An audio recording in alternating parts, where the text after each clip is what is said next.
Okay, welcome everybody. My name is Brittany Ramsey and I am the Region H Chair. Region H encompasses Ohio, Indiana, and Northern Kentucky. We are super excited to welcome you all to our first ever Sectionals Conference virtual banquet. Last year, our Sectionals Conference was postponed obviously due to the pandemic, and we just had our virtual business meetings. This year, we really wanted to make sure that we still had the weekend full conference feel as much as we could accomplish over Zoom, of course. So I want to give a huge shout out to our Region Student Advisory Committee members and our two NSAC reps as well, Liam and John, for all of your help throughout the past month, planning our schedule, our workshop topic ideas, and helping host fellowship and service projects throughout the weekend. This has been such a merciful experience of LFS virtually this weekend. So I want to thank you all for your hard work and your dedication to helping us put this on this weekend. Thank you to all of our presenters and all of our other hosts who have helped fill in this weekend. We couldn't have done it without you. So thank you so much and welcome everybody. Thank you for your help in continuing to make H our home. To begin with, I just wanted to say that I am incredibly proud of the students that we have, the volunteers we have, our chapter advisors, our section chairs, section staff and region staff volunteers, and our outside alumni volunteers who come so often to our H events and our conferences to help us put on programming for all of you. It has been such a crazy, challenging year, but to be able to sit here at the regional level and see all of you rise to the occasion and overcome those challenges that we faced because of the switch to virtual operations has been a blessing on one side of things, because it's been so nice to see all of you rise to that leadership opportunity and help lead our chapters through this crazy lifetime experience. And I am endlessly proud of the hard work that I've seen all of you put towards our chapters, our operations, our programming that's happening from the chapter level all the way to some of us that are working on national committees. It has been wonderful to see, and I can't wait for next semester and hopefully many years ahead where we can safely come back together in person. But I did want to take a moment to thank everybody and let you all know how proud I am of how you've gotten through the last few semesters, not only just surviving, but a lot of our chapters have found a way to thrive in midst of all of the challenges. So a huge kudos to all of you. I don't want you to feel like your hard work was ever unnoticed. It is amazing to see everything that you all have accomplished. So from the bottom of my heart, thank you. And we couldn't have made H what it is today without you all and your contributions. I wanted to take a special moment and recognize all of these individuals. Even though we are over Zoom, and we have been for the past year, a lot of our sections and our chapters wouldn't be where they are right now and wouldn't have made it through a lot of the challenges that we had last year without some of these individuals. So I want to shout out our section H1, 2, and 3 chairs, Rick, Carlin, and Connor. Thank you all for your service for the past year. Each of you are overseeing 4 to 5 chapters. You've kept them as communicative and as healthy as possible, and you've helped connect our advisors and our chapter officers and host events and programming virtually for the past year. So I'm super proud to have you on our staff. We're super lucky to have you, and thank you so much for your service. Along the same lines, our other 3 section chairs, thank you so much, and shout out to Stephanie, Ashley, and Sabrina. Thank you all for your help in H4, H5, and H6 for the past year. Again, same things reiterated for the first 3 section chairs. You all have done an amazing job keeping up communication between all of the entities in your sections, helping support that section structure and communication, and also keeping everybody on the regional level updated with what was going on. Thank you so much for all of your hard work and your leadership that you have given to your sections.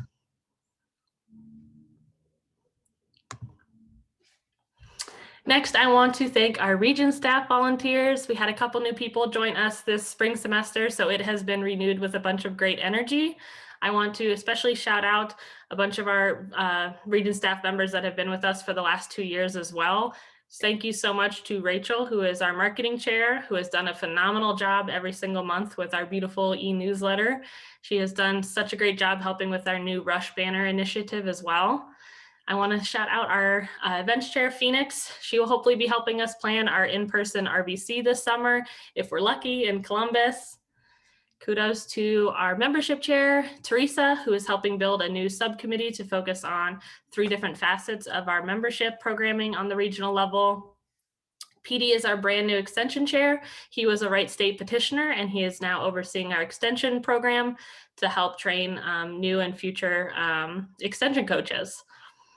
Another shout out to BJ Narwald, who is our new advisor development chair. She will be leading our new advisor training program that we just began in November.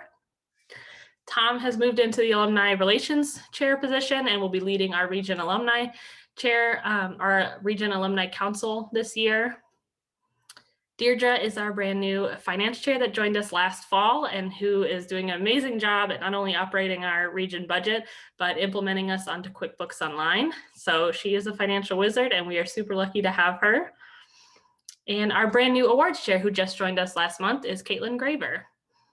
I want to give a special shout out and thank you for all of your support this weekend to our new region information officer, Katie Paul. She has been a huge help in leading some of our section business meetings this weekend, and she's been leading our region staff calls this year. So that is a huge load off my shoulders, and it has been wonderful to have you on our team, and I am super excited to continue working with you. So thank you all for your help, Katie, and thank you to the rest of our wonderful region staff.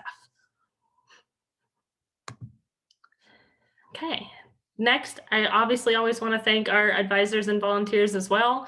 We, for the first time ever in the last two and a half years, have section staffs in each of our 6 sections, which is amazing. And we have full advisors at almost all of our chapters. So that is a huge feat for us to accomplish in the last couple of years. And we've still got a lot of goals to go, but I wanted to say thank you to all of our advisors, new and past, that we've had, and all of our alumni volunteers that we have in our region. You've made it what it has become in just a short couple of years since our founding or after the region alignment. So thank you all for your support and your service. And then lastly, and most importantly, thank you to our students who continue APO on our campuses and have seen everything through for the past couple of semesters with the switch to virtual operations. I have a picture here from each of our 6 sections.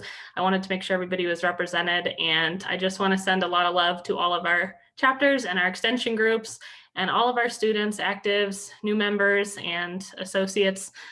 We love you all. We are super excited to hopefully see you in person in the fall. I know our section chairs and chapter advisors are itching to get back on campuses to visit all of you, and I feel the same. It has been way too long without a conference in person, so we love you all, and a huge thank you for all of your service to keeping APO running for the last year.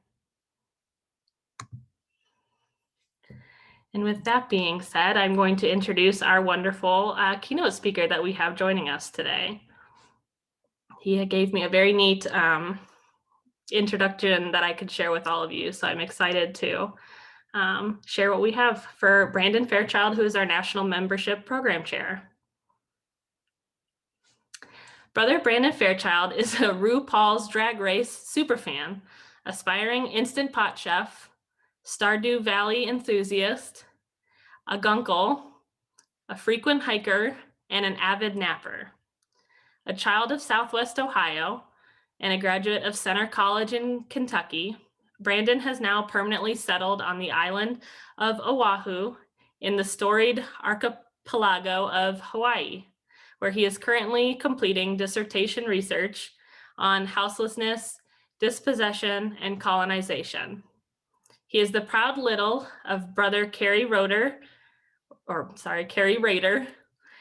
big of Patty, Aaron, Sloan, and BJ, and is both a lifelong teacher and of a learner of many generations of active students.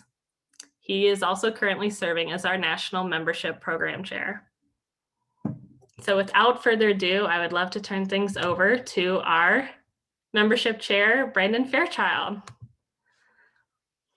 All right. Yay. Thanks, Brittany. Mahalo, Brittany, for that introduction. And thank you also to the members of the conference organizing committee for asking me to keynote tonight's virtual event. I don't get to do a lot of these things anymore since I moved to Hawaii, and the closest chapter is about 2,000 miles away in like Los Angeles, San Diego area.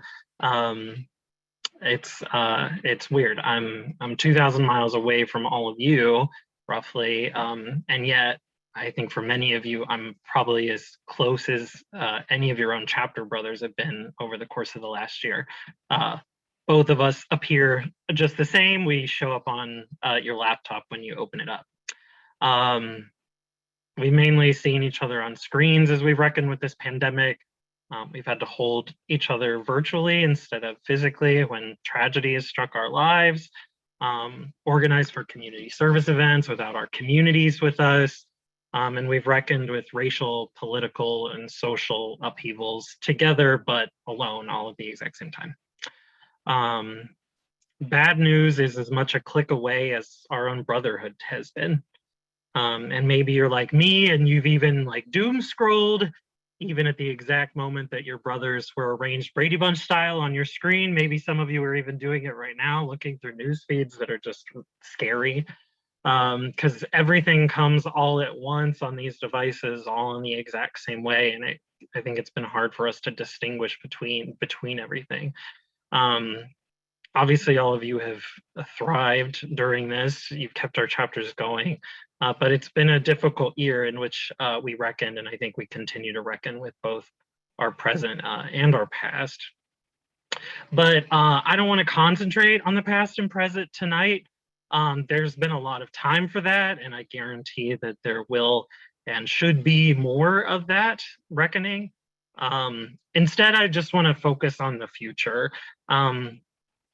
We've experienced and have had exposed to us the crumbling of a world we knew, or I think for most of us, a world we thought we knew. And that can be both scary and disorienting. And I know that it has been for me. But I think it's important that we recognize that destruction yields not just pain, but potential and possibility to rebuild the world in a better image and to reassess and radically restructure the ways in which we move in space, the ways we think, the ways we serve, and the ways that we challenge the now exposed as manufactured limits of our own possibility. I think few among us thought a year-long global pandemic was possible, and yet it happened. And if such a bad thing was possible without our collective action and our collective consent, then I think it's worth wondering what good is possible if we do apply those things, like our action, our consent, our energy, our passions. How will what we have learned in this last year shape what will come to pass? How can we be better? What joys lie before us? And who ultimately will we become? Because this is sort of a non-traditional keynote and I'm not standing 40 feet in front of you all where I can't engage you in a meaningful way, I'm going to take the opportunity to do this a little bit differently. So I want everybody, if you will humor me, I can't see you, all of you, but I would like you to humor me and either take out a piece of paper and a pen, or more preferably, because it's faster, tap the Notes app on your phone, or open up Word, or whatever the heck Mac people use, because I don't know, on your computer. So if you can do that for me right now, I'm going to engage you in a little thinking activity. I'm going to ask, and then I'm also going to answer as I ask them, 3 different questions. And toward the end of the speech, I'm going to ask a few of you to share one of your answers to any of these questions. And the answers can be brief and they do not have to be profound. Mine are not brief because Brandon is not known for his brevity. But if we're going to collectively commit, I think, to a better future, which I hope that you are willing to do with me here tonight and going forward, I think it's important that I hear your views and we all hear each other's views on the future that we're daring to imagine is possible. So again, if you can get that stuff out, I'm going to give you like 1 minute to get that stuff, or like 30 seconds to get that stuff because you're all at home. Hopefully you have access to it. And then I'm going to ask these questions.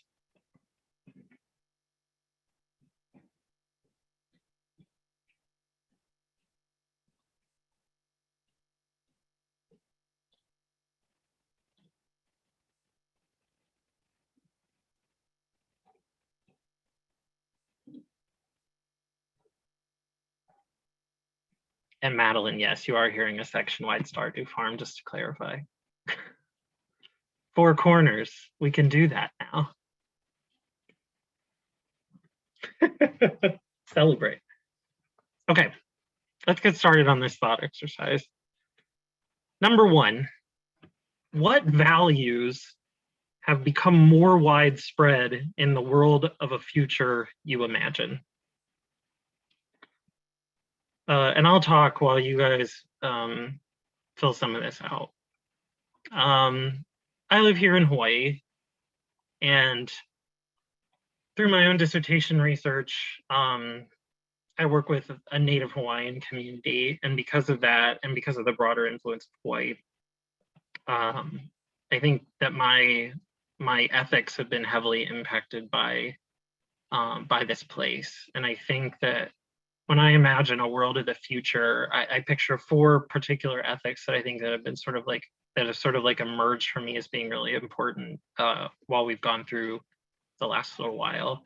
One of them shouldn't be shocking because it's a word that all of you know, even if you know no other Hawaiian word, which is the word aloha, which does not mean hello and goodbye. Aloha is an expression of love, care, affection, friendship, peace, compassion, mercy. It means all of those things. And I think when I imagine a world of the future, it's a world in which the divisions between all of the English words that I just shared with you guys, love, compare, affection, friendship, peace, compassion, mercy, all of those sorts of things. I hope that I live in a world where the division between those things has broken down a little bit, and the relationships that we have with each other are just filled with greater depth, and that the people who we meet on the street, who we would say aloha to here in Hawaii, are like we feel a greater sense of all of those things with those people all at the same time, and it's not just like a passing thing anymore, because we realize what it was like to be away from each other for so long. So that's number 1 for me. Second is this idea here that we have in Hawaii called pono, which is this idea of ethical relationality. I think something that I've learned over the course of the pandemic and over the course of the last couple of years has been that I am I'm in a significant position of privilege by virtue of my skin, by virtue of my gender, by virtue of many other things in my life, my education. And pono is the idea that I have more than some people have. We all have more of something than other people have. And the idea that relationality isn't necessarily just about you giving me as much as I give you. It's about, if I have the opportunity to give you something, then we owe it to each other to give as much as we can in a moment without hurting ourselves, essentially. And I think if we can all look at our lives and what we have the capacity to give, given our privileges, given our material resources and whatnot, and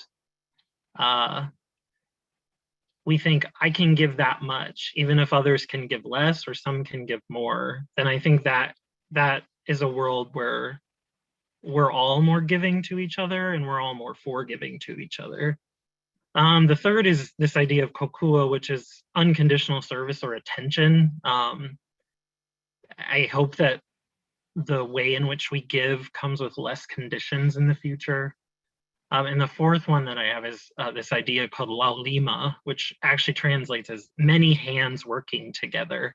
And I hope all of us having worked apart for the course of the last year, I want to imagine a world where all the hands come together a bit more, even if those hands are being consistently sanitized well into the future. So those are the values I hope are more in the world of the future. So I look forward to hearing a little bit more about the ones that you want too.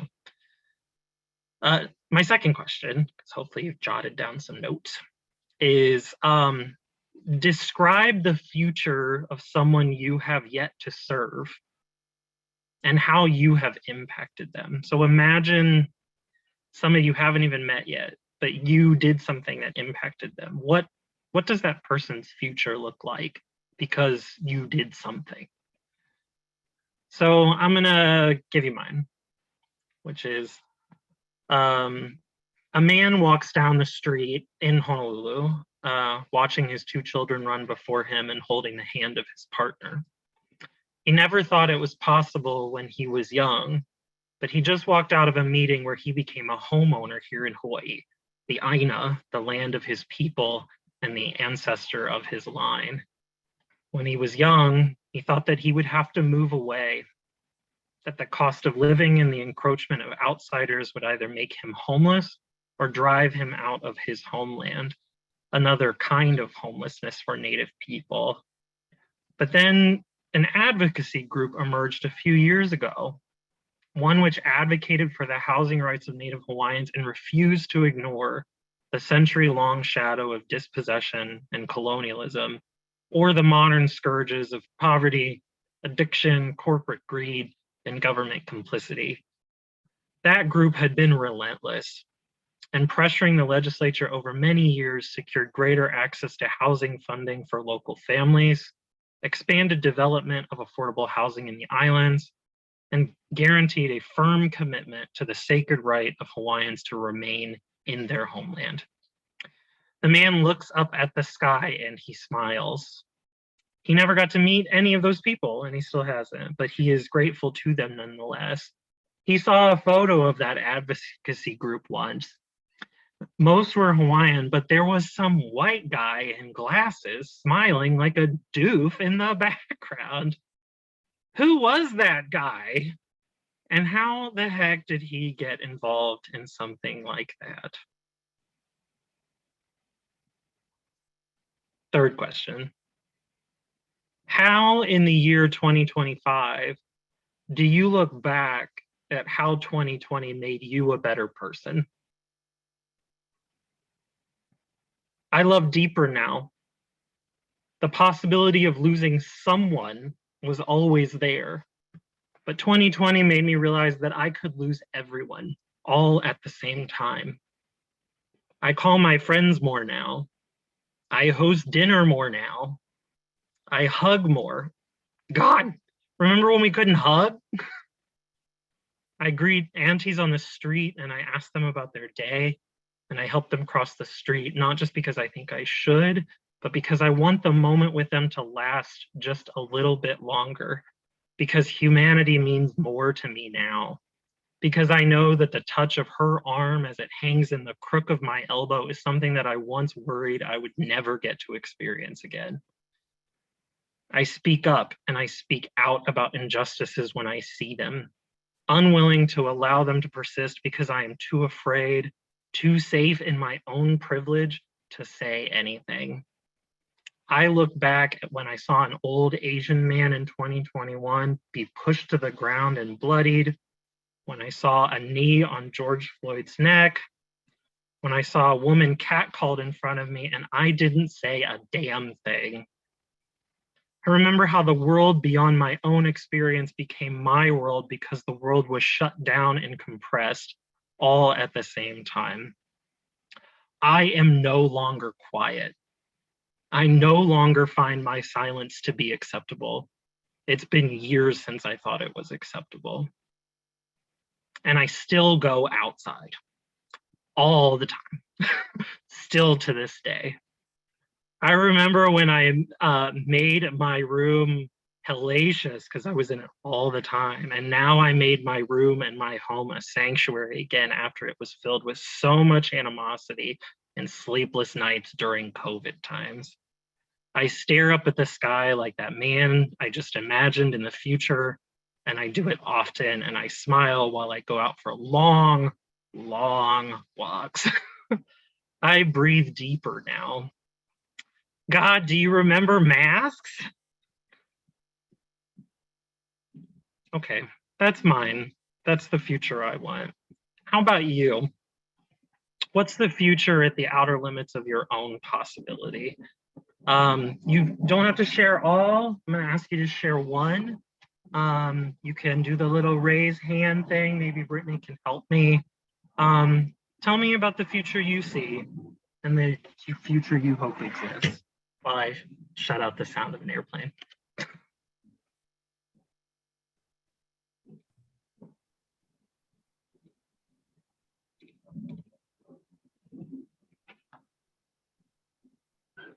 I'm looking for any raised hands, or you can put your answer in the chat if you would like, or just unmute yourself and raise your hand.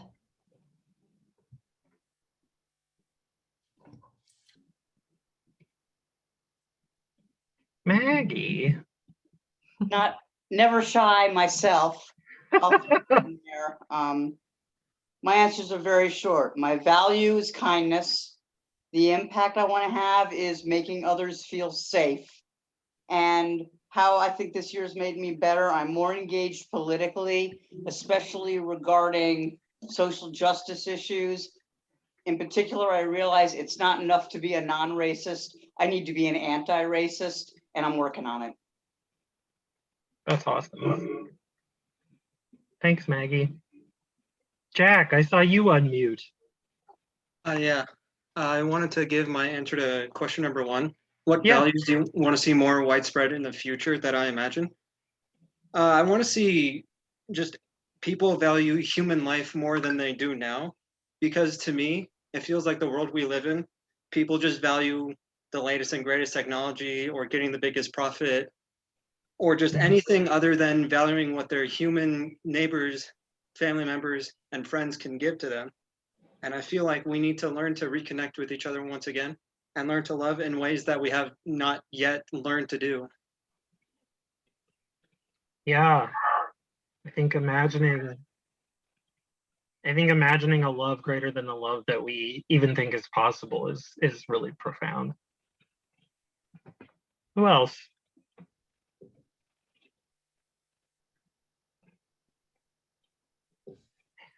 Michaela, hi. Hello. I would say my value would be selflessness. I feel like that is such a major thing that I surround myself around people who are very selfless. And I feel like that's very hard for other individuals to accept. I think a lot of people could work on that aspect, as they think that just by doing one small little act that you need something in return. And I feel like that is the complete opposite. Help somebody out, honestly. Don't expect anything in return. I feel like it's just one of those things that you should just do it. You shouldn't ask for anything in return. Yeah, I think that sense of selflessness, but also that like that selflessness is, I don't know, it's interesting. Here in Hawaii, we talk a lot about like aloha spirit, and the idea is, I always like used to compare it to like Southern hospitality, but I think that they're really different from each other, because I think here aloha, in terms of like me thinking about selflessness, is about, it's always about the other person, right? It's not about yourself. It's not about being seen as being selfless, because that is selfish. To want to be seen as selfless is to be that. It's to always think that the other person is always deserving of it. That people are inherently deserving of our compassion and our assistance and our help. And I think that the more we don't make that conditional, I think the better the world is going to get as a result. Haley. Hi. Hi. So I like your lights. Oh, thank you. It's in my, I'm kind of like eating food right now too, so that's why I don't have my face shown, because I don't want y'all to like see me eating food. No worries. So I'm going to answer like the third question kind of for Yeah. like, if I were to look back on 2020 in the future, I would definitely say it makes me have a lot more respect for everyone in my life and just respect for life itself, honestly, because everyone at their own time is always going through a lot, whether it be, it's not always just about me, it's not always just about you. It's kind of about everyone as a collective unit is what I've really learned.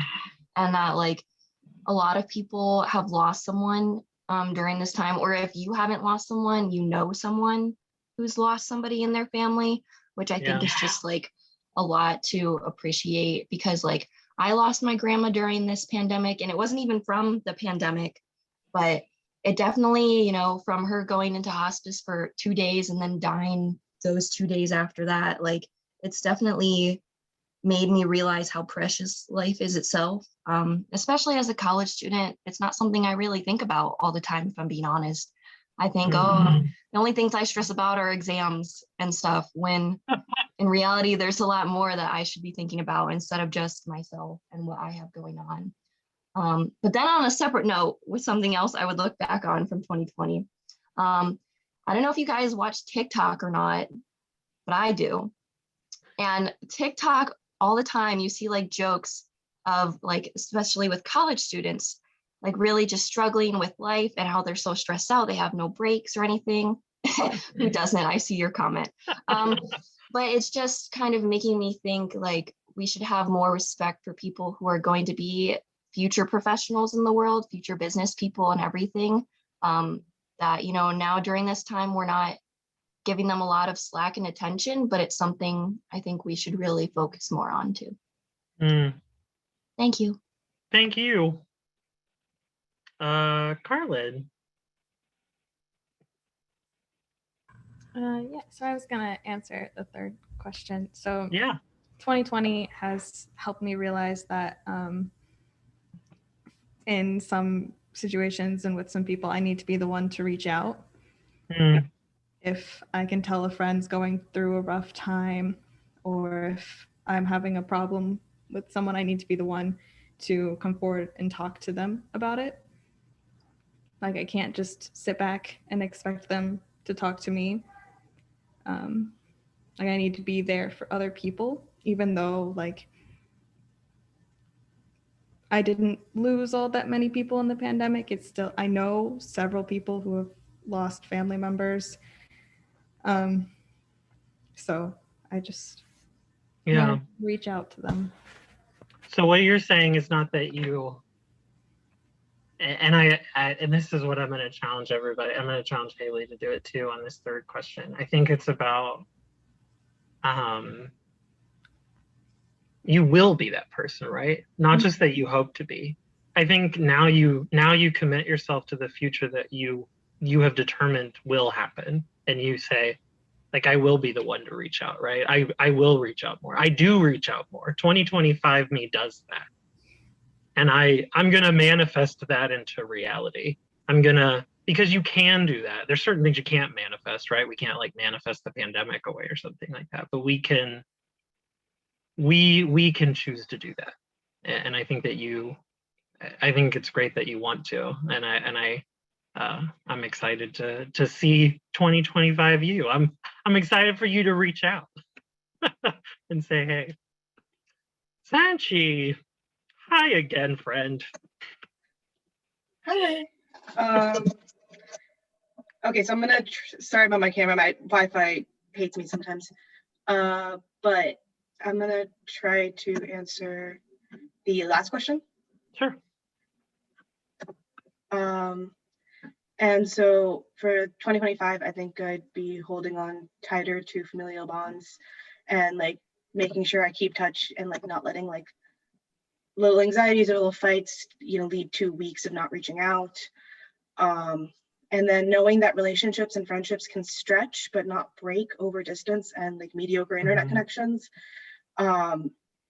I think with everything happening, I'm going to take more time to check my, like in 2025, me is constantly aware of my own privileges and how those affect my day-to-day interactions. And also a new understanding of that my productivity does not define my self-worth. Absolutely. Because think at some point I had to take a step back during 2020 and decide like how much I can do. And also I would probably still continue to wear a mask during flu season, and no fear of needles will stop me from getting a vaccination when I need one, because this is a point in time where we're all just trying to get one as quickly as possible. Amen to that. Amen to that. I love that. Thank you. Thank you for sharing. Liam, and then we'll end on Manny. Yeah, Hi, so I feel Liam. like my 1 and my 3 are kind of connected, in like awareness, like personal awareness, and like that failure is an option. I feel like we were all learning it before 2020. 2020 just like nailed it all year long. That like you can set goals and not reach them, or like you can, try and do something and not succeed. Sometimes on your own fault because you just didn't do enough or didn't study enough, something. But a lot of times through no fault of your own. I feel like a lot of us had goals for the past year that went out the window when we all went into quarantine for what was going to be 2 weeks, that became 2 months, that became a year and a half. And like, I feel like growing up, everything was always failure is not an option. Like you fail, you're a failure in everything and you can't succeed, but like you learn from those failures and like you become a better person because of them. And you still might fail in the future, but you know what not to do because of them, and they make you a better person and they make you do better in the future. And so it's absolutely is an option, and sometimes is a good option. Yeah. So 2025, you have a situation and you fail at something. It doesn't work out the way that you want it to. How does 2025 Liam react to that? I think I feel like 2020 me, or even probably now me, would be more frustrated about it, be like, oh my God, I can't believe I failed. Like, this is horrible. But 2025 me would look back and be like, no, there's things you can learn from that mistake and that failure, to learn for the future and to learn how to do that thing better. And to fail gracefully almost. Well, I think one thing that's important for all of us to remember, and probably something that we've all recognized, is our successes and our failures, our lives, everything is contextually dependent, right? Everything's dependent on these institutions that uphold our ability to be successful or deny us the ability to be successful in so many ways. And I think because we acknowledge that we're not just acting, that we're being acted upon, we have to take responsibility for our part in things. But I think it's also important that we recognize that sometimes things aren't our fault. Sometimes it's okay, and sometimes it doesn't matter that much. I think I probably speak for a lot of you that I've realized certain things that I didn't think mattered really matter a lot. I didn't realize how much I enjoyed, walking down a street with people. Manny, you're gonna capstone us. Well, just first of all, I want to take a moment to appreciate everybody's answers. But I'm actually going to answer your question too. Not a lot of people have answered question 2. And thank you. Okay, well, there you go. Same way. Thank you. I'm very excited. I don't want this to be some, I don't say maybe don't want, but I know it's not going to be some sort of allegory like yours, but it's still something that's very personal to me. So we're going to go for gold. But the person, at least I see, I could see the person's future, I don't know even how to phrase it well, as impact, or the person's future I see impacting. I don't know. Long story short, it's just the fact that like in the future down the line, I see, a kid being born to immigrant parents, just like mine, who when they came to the United States didn't know what they were doing, didn't really know what they were getting themselves into, did their best to find a community, and through a lot of trial and error were able to get that going for themselves. From a health standpoint, from a public health standpoint, they may not have everything that they need. They still have a lot of ways to go in terms of preparing for parenthood, the way that, I guess you could say many American or many more prepared couples are when it comes to being a parent. However, they do know that there is a group in their community. There's a group of public health workers and social workers and a group of just people who care, that are willing to not only support them through, you know, getting to the delivery room, but making sure that they are equipped and empowered to make sure that they have what they can and know what to do so that way they can stand up for themselves and stand up for their health and stand up for the baby's health as well too when that time comes.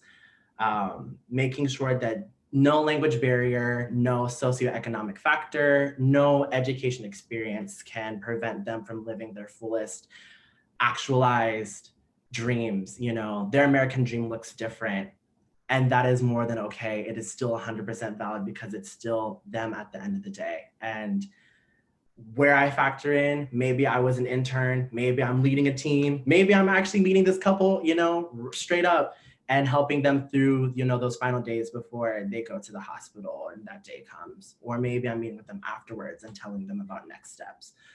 But the future of, you know, that person, I don't know, is ideally bright. It is beautiful. It is fulfilled, and it is everything that every kid deserves, no matter where they come from. That was probably blasé, but oh well. No, It means something to me, and I don't even know. It's very, yeah, that I find that very profound. You know, when I think about, I'm not a traditionalist in any sort of way, but the one thing that's always stricken me, and I've said it many times with the fraternity, is I always look back and think about how Frank Reed Horton said that the main purpose of Alpha Phi Omega is to make a better world in which to make a living and make a life. And I think that if we all commit to making all people's living and all people's lives better, and we figure out the ways that we're going to do it, and we manifest and we believe in a world where those lives are better, I think it opens us up to the possibility of how we can see that and make it happen. And I think it's incredible that you want to do that. Thank you very much for sharing with us. No problem at all. Thank you for bringing it out of me tonight. All right. I just want to conclude. Brittany's probably like, he's been talking for a long time. I just wanted to conclude by saying that I encourage all of you to not just hope for a better future, work toward it, fight for it, serve for it, and be bold enough to imagine it. Never forget that imagination is a powerful thing, and help that serve you as you go forward in this world. So thank you for all you have done for your communities. Yes, be the better future. I agree. Thank you for all you've done for your communities this year. Thank you all for what you've done for each other. It's been very inspiring, and I look forward to hopefully seeing all of you physically at some point in the future, in the better future that we're all imagining is possible. So yeah, thanks. Aloha from Hawaii, and aloha in the fullest sense of the word that I already explained to all of you, not just goodbye. Thank you so much, Brandon. I know that we're on Zoom, but if you can just imagine a room full of applause, like we're in a banquet hall. That was very beautiful. Thank you so much. Very wonderful, and so many passionate and beautiful responses from all of you. So thank you all who participated, and thank you for that inspirational speech. I think that's the perfect way to round out our theme this weekend of making H a home and bonding us closer together as brothers. So thank you. Thank you. Next, we are going to move into our section award presentation.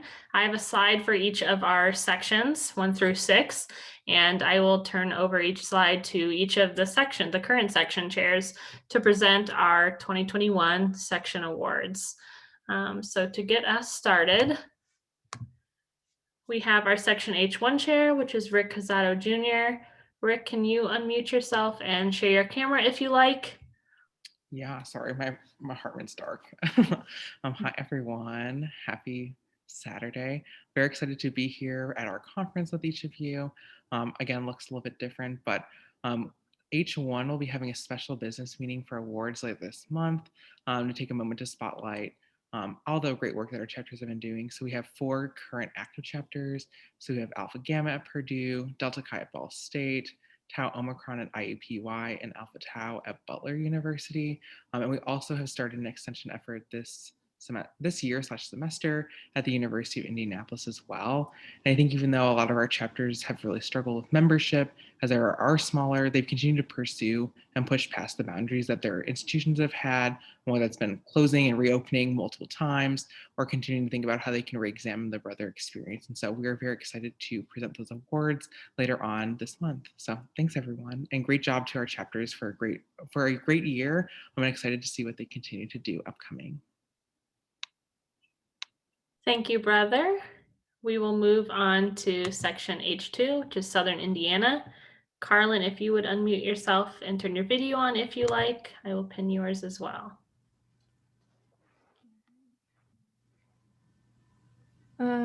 So section H2 has 2 awards to give out. We have the Golden Shovel of Service Award, and that will go to, hold on, I need to find it. I have it written down. That will be, so the Golden Shovel of Service Award is given to the chapter that has the highest average service hours per member in the section. And this year that award goes to Tau Lambda at Rose-Hulman. I can't actually see any. Yeah, that's the first award. And then our second award is the Silver Shovel of Service Award. And this award is given to a member who has the most service hours so far this year. And that award goes to Tim Molinari from Beta Lambda at ISU with 58.75 service hours.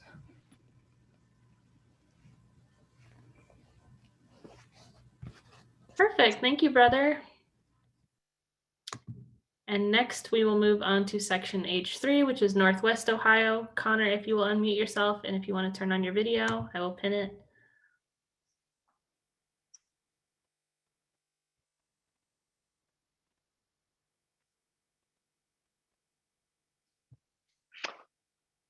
There you go. Am I all set? Yes. Hi, sorry. Oh God, that's weird. Oh no. I feel like I'm going through everything that Zoom is in one little short second. But so, hi, so I'm the H3 chair, so I oversee the Northwest Ohio area. But so want to start off. So we have a few awards to go through. We'll go through chapter awards and then we'll go through individual awards. So starting off, we have our Golden Eagle Award. So this is really a chapter that's made great strides in the last. I am so sorry, guys. I am on my phone and I'm literally getting a message from my students like, oh, fancy, oh, looking good. So loving that. Thank you, guys. So totally distracting me. But the Golden Eagle Award is really a chapter that's made great strides and really working hard to kind of improve their chapter and involvement throughout the section. And that award goes to Zeta Kappa at BGSU. BG has really strived to really encourage involvement, and a big shred that they've done is actually starting a diversity and inclusion portion towards their chapter and really getting the chapter involved and making sure that everyone feels welcome. Something I've seen from them for many years is really keeping that involvement going. So a lot can be said for them as well. And they were one of our many chapters that were able to do 2 different pledge classes, which is really awesome to see throughout the year for them to not only not hit the number they want, but come back even fiercer and be able to get to that number and really do a second class. So it was really awesome to see them have that relentless fight as well. Next we have is our service award. So this is for the chapter that's really excellent and really pushed themselves in our service program throughout the section. And this award goes to the Zeta Lambda chapter of the University of Toledo.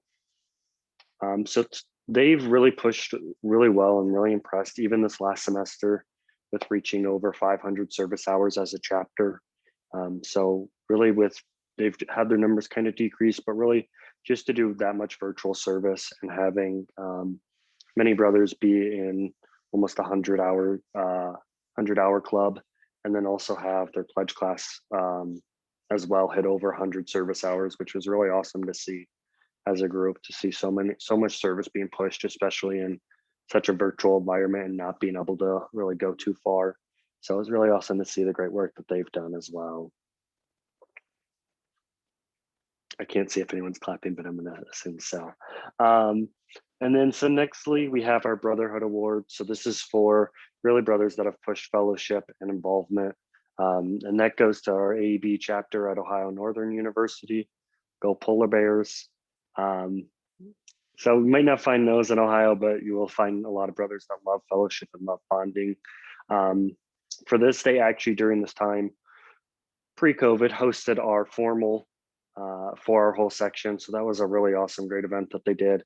And they've really always pushed fellowship with their FFF event that they do every year, that really invites everyone out to really get people involved and really bond as a brother. And then next, so we go into our individual awards. So this is a Noble Brother Award. This one kind of rings true to heart just because I was on the committee that helped establish this award, and being a past winner of it just has a little special bond. So this is a brother who really goes out of his way and really involves others from the section, really brings them together. And so we actually have 2 recipients for this. The first one is going to be Liam Walsh. I've never said your last name, but I'm hoping I said it perfectly good. I assume so.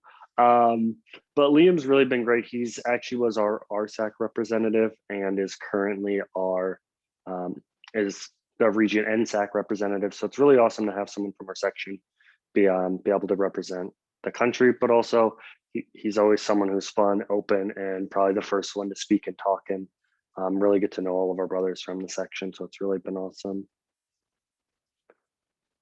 And then next is someone who didn't know they got it and had to do a lot of sneaking because they were on our actual like voting delegate 4 awards. So it was a lot of fake discussions and, oh, we need like your chapter to just step out of the room to talk, which probably threw her off a lot. But Haley Rabel, sorry, thank you, almost got it. Also earned it, and even I haven't been able to work with her so much as much as I would love to, with her just being elected recently. But it's been such a great time working with her, even from the start. She's always been energetic, always been there, has great questions, and was always really involved. So both of these brothers can't say enough about, and congrats on those, and we'll have to get certificates out to everyone as well.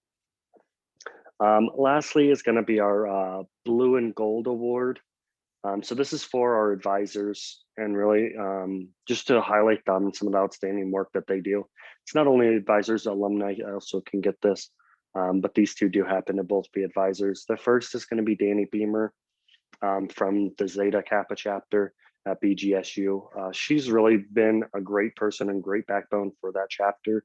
I think she's been there for over 10 years. And even when I started as section chair, first time meeting her, she was right there to just kind of lead me, guide me, explain what was going on. And one of the most open advisors I've had. It wasn't, kind of any standoffish or anything like that. It was very welcoming. And I think anyone who meets her really, it feels like just a great motherly love that you get immediately from her. So she's been really awesome. The next one is one of our newer advisors at the Zeta Lambda chapter, and that's going to be Zach Beach. I've worked with Zach on the section staff, and he's been involved, and he's a great person that at any time at the drop of the hat is ready to be there. I think he really amplifies what a brother really means. I remember at calling him the day for a conference, and it was like, hey, my car's jam-packed, can you pick this up? And he's like, yeah, I'll deliver 500 cups and drive across the town. So that was really awesome. He's just a quick moment of him being able to help out. So he's a great person to have, not only for the chapter, but for our section. And definitely congrats to both of them as well. And then one of our last awards that we have is going to be the Forget Me Not. So this is for a graduating senior, and just to remind them of how much they've done and been a great influence in our area. And this one actually goes to Trevor Burt from ONU AEB chapter. So Trevor was supposed to actually be on our conference planning committee, and we'll still probably reach out to have him involved, but he actually graduates. And sadly, because of COVID, we weren't able to plan an in-person conference. Shout out, come up to Toledo. We have fun next year.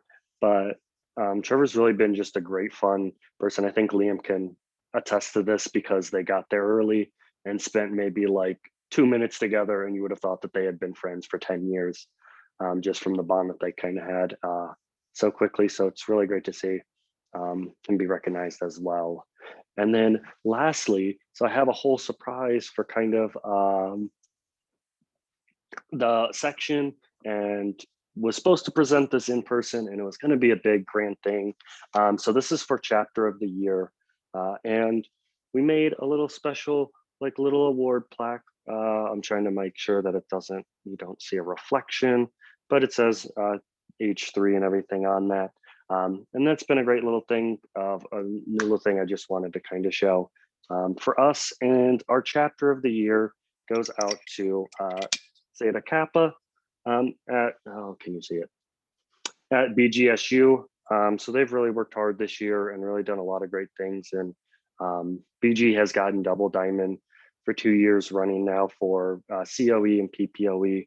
Working on our 3rd, fingers crossed for them, and really just been an outstanding chapter. And I thought it was nice for us to kind of have an award that we can add to over the next years and just kind of be able to recognize. So kind of that history doesn't get lost of what our great chapters have done over the years as well.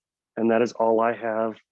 So thank you guys. I'm going to stop talking because I like to ramble as well, but have a great night. Thank you, brother. And then I will welcome Stephanie Weaver, our Section H4 chair. If you want to unmute yourself and turn your video on, if you like, I will spotlight it.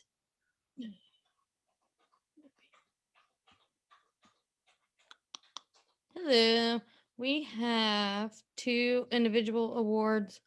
The first one is the Ramsey, that was the Sturdy Oak Award. These go to the brother or petitioners that have increased membership in their chapter through both recruitment and retention. And the recipients for that are Sarah Parks and Ashley Hardig from the Delta Alpha chapter. And then we also have the Ramsey Fellowship Award. This award goes to the brother or petitioners who have placed a strong focus on building fellowship and brotherhood within their chapter or section. These go to, I'm going to butcher this name, Nathan Moliterno from the Delta Alpha chapter, William Andre from the Delta Alpha chapter, and Hunter Lear from the Alpha Delta chapter. And it also goes to Carly Seibert from the petitioning group at Wright State University. And that's all I have for today. Nice job.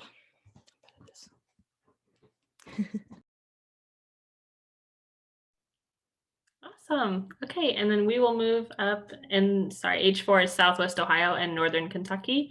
We will move up to H5, which is Northeast Ohio. Ashley, if you want to unmute yourself and share your video, I will spotlight it. First of all, I want to apologize. I'm in the middle of an airport, so there's a good chance there's gonna be a lot of noise. So I'm really sorry. So we have an award to give today. It is the Chapter of the Year Award. We're going to give it to a chapter that has been full of creative ideas, even in the midst of COVID. They have a very young exec board, and so their chapters are still active, engaged, and invested in the chapter. They have a lot of energy, and it shows with friendship within the chapter and through their service and leadership activities. So this award goes to Xi Upsilon at Mount Union. But don't worry, there was an even tie. So we're also going to give it to Theta Upsilon. They have taken the steps to make sure no brother has been left behind. They've been really good with their family Olympics. They've had the chapter LFS going on, and they have had added little themes like adding dinosaurs to their recruitment. So we want to congratulate both of them for being Chapter of the Year. Awesome. Thank you so much. All right. And then last but not least, we are moving down to Southeast Ohio, our section H6 chair, Sabrina Zerhorst. If you want to share your video and unmute yourself, I will spotlight your video. Hi, everyone. Can you hear me okay? Yes. Okay. And we're in for a real treat because Sabrina cute certificates. Yeah. So I have slides. Sorry, guys. I came really prepared. And also everybody who got an award is also going to get a copy of the certificate soon too. So our first award is for the Section H6 Chapter of the Year Award. This award recognizes a chapter for their overall program accomplishments and efforts, and just overall exemplifies leadership, fellowship, and service. And the winner of this award is the Alpha Iota chapter at Ohio State. So congratulations, guys. Also, my section staff is here, so you might hear some clapping in the background. All right. Our next award is for the Section H6 Chapter Service Award. This chapter, or this award recognizes a chapter that exemplifies the fraternity's principles of service and highlights their program, particularly with National Service Week and just overall having a good, well-rounded service program. And this award is also going to Alpha Iota at Ohio State University. All right. And then our third chapter award is the chapter Brotherhood Award. And this recognizes a chapter that just focuses on the principles of fellowship and friendship. And they just are a really good overall group. They welcome everybody. They have a great program for fellowship and do a lot of things together and are looking to get involved with people from other chapters. So this award is going to Alpha Eta Rho at Ohio University Lancaster. All right, and then we have 3 separate individual awards. So the first one is the Individual Leadership Awards, and this recognizes brothers that exemplify leadership within their chapter and H6, and then can include executive roles, chairman positions, just bringing leadership to their chapters, and involvement at section and regional level. All right. So the first one goes to Luke Zellick at the Alpha Iota chapter. Maddie Majors at Alpha Iota chapter. Molly Sanders at the Delta Gamma chapter. Hunter Yule at Delta Gamma. Alicia Clone at Delta Gamma. Madison Lewis at Alpha Eta Rho.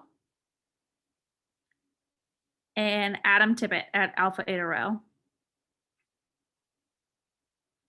So congratulations to all of you. Our next one is the Individual Service Award. And this award recognizes brothers that exemplify all the fraternity principles, particularly within the 4 pillars. The first one goes to Orion Wang at the Alpha Iota chapter. And then we have Rachel Hizzy at Alpha Eta Rho. Rachel Wiseman, also at Alpha Eta Rho. Mackenzie Taylor at Alpha Eta Rho. Congratulations to all of you. And then lastly, we have our Individual Brotherhood Award. So this award recognizes brothers that have made an incredible effort to promote friendship and fellowship between brothers and chapters in H6. First, we have Kachi Ijogu at the Alpha Iota chapter. Alexis Nelson at Alpha Eta Rho. Kat Overberg at Rho Theta.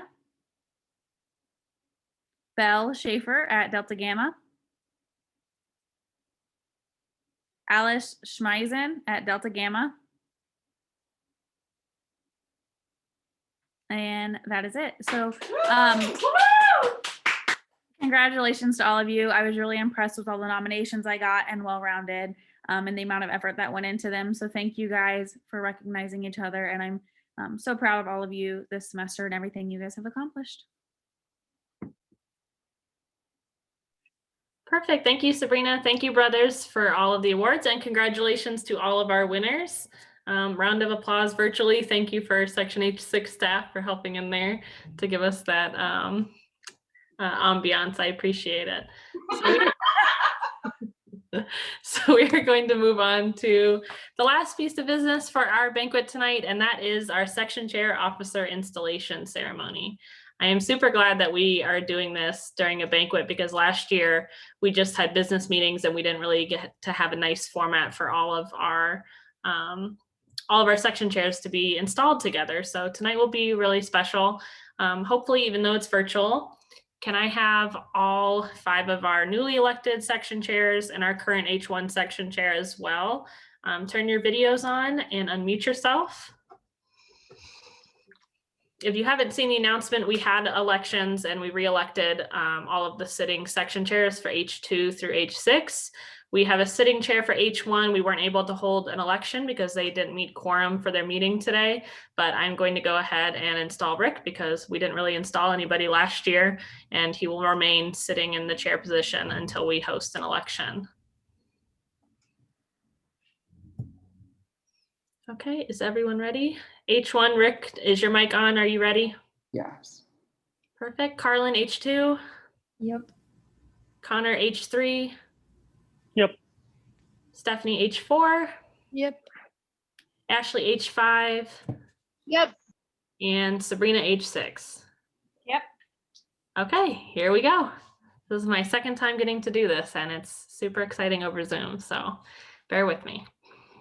Okay, Rick Cazzato Jr., Carlin Johannemig, Connor Bradford, Stephanie Weaver, Ashley Lawrence, and Sabrina Zerhorst. You have all been elected to serve as Section H1 through Section H6 chairs. Your duties are prescribed in the section policy manuals and our Region H policy manual as well. Do you accept these duties as prescribed? Please answer, I do. I do. Inasmuch as you have accepted your responsibilities of office, I ask you to raise your right hand in the position of our fraternity sign and repeat after me the oath of office. I give your full name in order H1 through H6. I, Rick Cazzato Jr. I, Carlin Johannikman. I, Connor Lee Bradford. I, Stephanie Weaver. I, Ashley Lawrence. I, Sabrina Zerhorst. Do hereby solemnly promise. Do hereby solemnly promise. To faithfully discharge the duties of my office. To discharge the duties of my office. To the best of my abilities. To the best of my abilities. And to give unselfishly. And to give unselfishly. Of my time and energy. Of my time and energy. In directing the service program. Directing the service program. Thank you. You may lower your hands. On behalf of all 6 of our H sections, I charge you all to perform the duties of your office in the spirit of love and understanding. Your efforts as the section chairs in Region H will be rewarded only by the satisfaction which you gain in seeing Alpha Phi Omega grow and increase its services on all of our campuses. Let us keep our standards in H high. The fraternity is looking to each and every one of you for leadership. To you, all of the brothers in Region H and all 6 of our sections of Alpha Phi Omega, I present to you your newly re-elected sectional chairs, and for them, I ask your hearty cooperation for the success of their terms of office and for the advancement of Alpha Phi Omega. Congratulations, brothers. Thank you, H6 staff.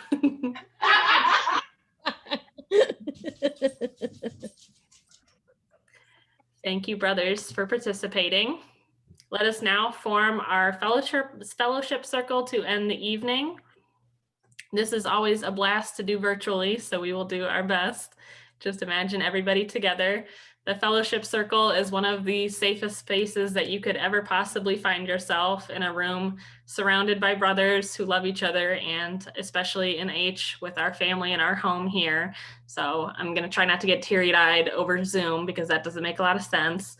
But I just love the thought of all of us coming together. We've had 50 brothers come on Zoom tonight to celebrate all of our chapters and actives for their outstanding service and contributions to our region, to each and every one of our sections and our chapters. And we have 6 amazing section chairs who have been serving for the past year, along with all of their wonderful staff volunteers and chapter officers and chapter advisors. So we couldn't be more lucky to be anywhere than we are here in H.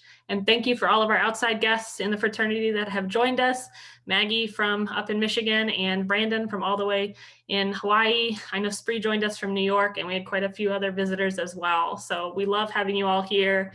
Let's join the fellowship circle and sing the toast song. If you wouldn't mind, so that I am not the only one, if a few other people want to unmute, and I am looking towards the H6 staff because at least they're all in the same room.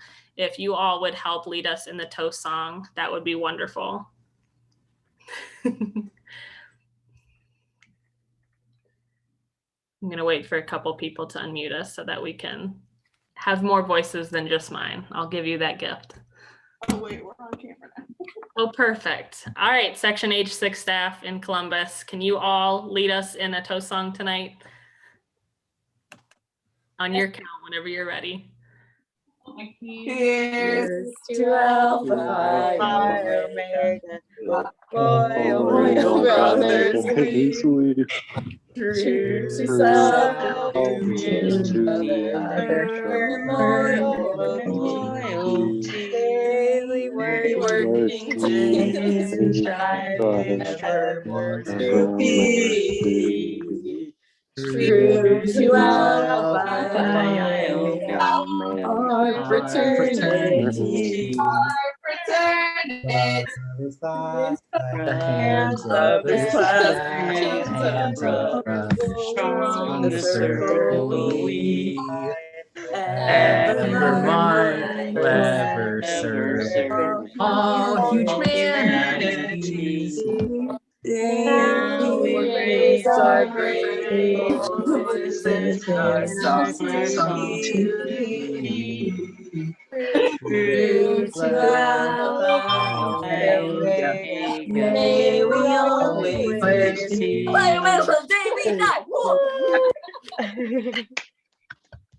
Thank you, everybody. We might not be the most coordinated, but we do have the most passion. So thank you, everybody, for your help in singing along. It is especially daunting to be the only person doing it. So I love all of the participation. Thank you all so much for a wonderful conference weekend already. We have a full day of workshops tomorrow, and we're doing our casual service room all day as well. This one won't have a time limit tomorrow, so you can come in for the full hour. If you want to learn about a brand new service organization, we've had so many new nonprofits featured this weekend that I've never heard of. So if you are looking for a new opportunity to get involved, these are all work from home service opportunities that you can do throughout the summer as well to continue being of service. So please join us tomorrow for some of those workshops and service opportunities that we will have virtually tomorrow. Does anybody have any questions before we end tonight?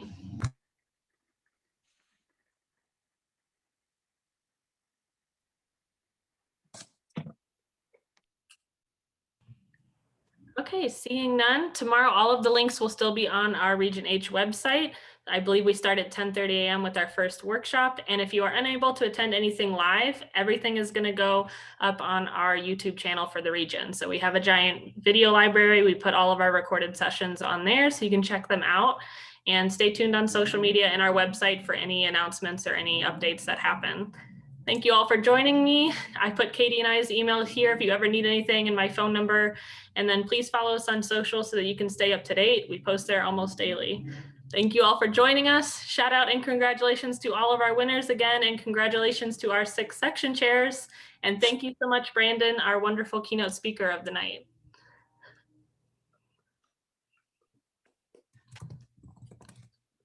Bye, brothers.